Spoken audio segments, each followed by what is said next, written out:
Pansinin niyo si Joseph, after nung pangit na trato sa kanya ng mga kapatid niya, doon niya mas na-realize na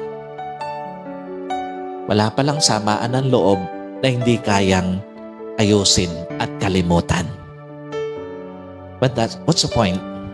Minsan kailangan pang magkaroon ka ng bagong laban para lang mapatunayan mo na at the end of the day, kayo pa rin magkapatid ang magkakampi sa huli.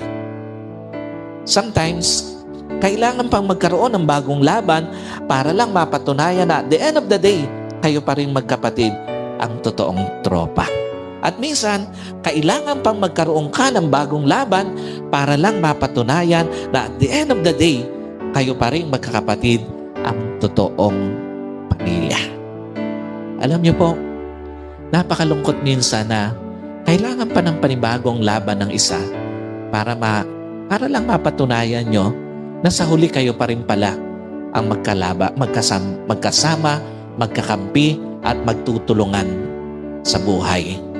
Ikalawa, alam niyo po, kahit pala gaano katagal na hidwaan, pwede pa rin palang maayos.